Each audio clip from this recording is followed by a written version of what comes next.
Que la paix soit sur vous, les Gaulois et les Gauloises. Il est 10h et bientôt je vais me prendre un pain au raisin. J'ai très peu dormi cette nuit parce que forcément je suis un peu quand même secouée, agitée par toutes les informations que je découvre et qui confirment mes intuitions antérieures, des rêves éveillés, des rêves endormis, etc. Que ce soit sur Jésus, que ce soit sur... Enfin bon, surtout sur Jésus et surtout sur le Mahdi en fait, pour l'instant. Alors, il y a des gens sous mes vidéos qui font des suppositions par rapport à ce que j'ai dit. Je voudrais les féliciter. C'est pas contradictoire avec le fait que je dénonce ceux qui cherchent juste la solution de l'énigme et puis après c'est pour manger du popcorn. Parce que chercher la vérité, c'est essentiel et on ne peut pas trouver la vérité si on ne la cherche pas. Donc c'est bien de faire des hypothèses et en plus, vous faites des hypothèses, moi du coup j'y réagis, du coup ça donne de nouveaux indices.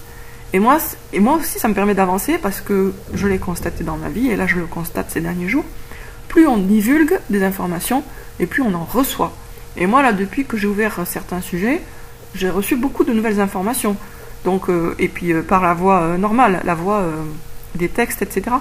C'est pas juste des rêves, parce que les rêves c'est très bien, mais pour avoir des certitudes à partir de rêves, bon, là c'est confirmé par des textes, donc du coup c'est puissant comme confirmation. Et donc, je vous remercie de faire des hypothèses, de les émettre, et je vous félicite, parce que même si elles sont fausses, et ça fait avancer le schmilblick, le vôtre et le mien. Donc merci de faire des hypothèses, et je contredis une fois de plus le conseil débile et contre-productif de Miguel Brice dans les 4 accords Toltec, qui dit « Ne faites pas de suppositions ». Si vous ne faites pas de suppositions, comment vous pouvez les confronter à la réalité pour en tirer des vérifications? Il faut faire des suppositions, parce que c'est par les suppositions qu'on trouve la vérité. Une supposition est une hypothèse de travail qu'on peut ensuite comparer au réel, et c'est comme ça qu'on en tire des conclusions. Ça c'est bon, ça c'est pas bon, ça c'est plausible, ça c'est pas plausible. Donc en fait, la recherche de la vérité passe inévitablement par la création d'hypothèses. Et ces hypothèses, plus on les partage autour de soi, plus on a des retours qui permettent de se rapprocher de la vérité. C'est comme un peu le jeu qu'on faisait enfant, tu chauffes, tu brûles, ou si c'est froid, c'est glacé.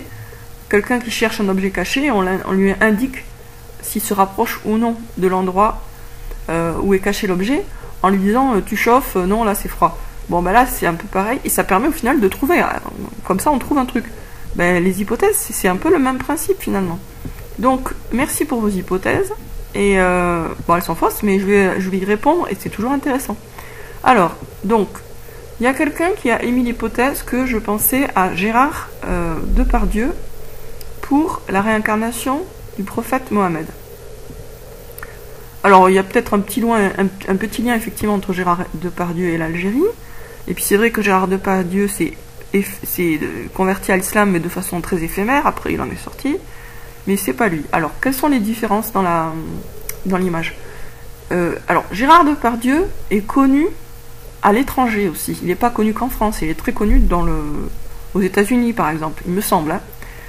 Le prophète Mohammed réincarné est vraiment célèbre, mais en France. Je pense pas qu'il soit connu tellement à l'extérieur. Ensuite,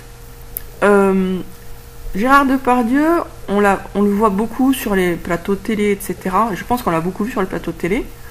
Le prophète réincarné est quand même très discret, même s'il est connu. Et certes, il est arrivé qu'il s'exprime sur des plateaux de télé, mais il ne doit pas trop aimer ça parce que c'est quand même très rare. Et on ne le sent pas d'ailleurs super ravi d'être là, super à l'aise. Donc c'est quelqu'un qui est connu, mais discret. Gérard Depardieu, son nom lui-même est très célèbre. Le prophète Mohammed, en fait, il est célèbre, mais son nom n'est pas célèbre, ce qui est curieux d'ailleurs. Son nom est pas célèbre, alors qu'il est célèbre, curieusement.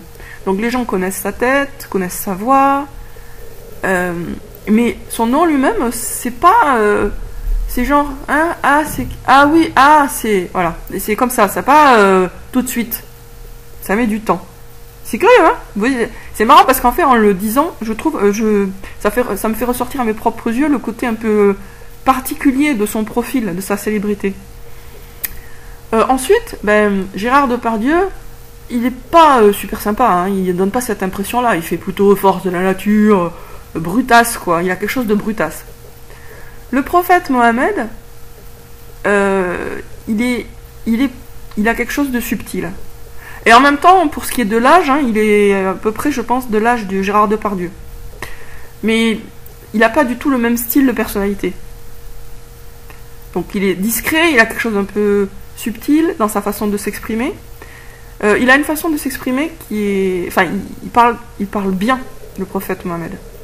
Il articule bien, il parle bien. Mais pas forcément sur les plateaux de télé, parce que, comme je vous disais, sur les plateaux de télé, il est plus, on le sent plus pas ravi d'être là, pas très à l'aise, et genre, il n'a pas envie, en fait, de s'exprimer, etc. Voilà, sur ce, je vous dis à très bientôt, les Gaulois et les Gauloises, pour une prochaine vidéo.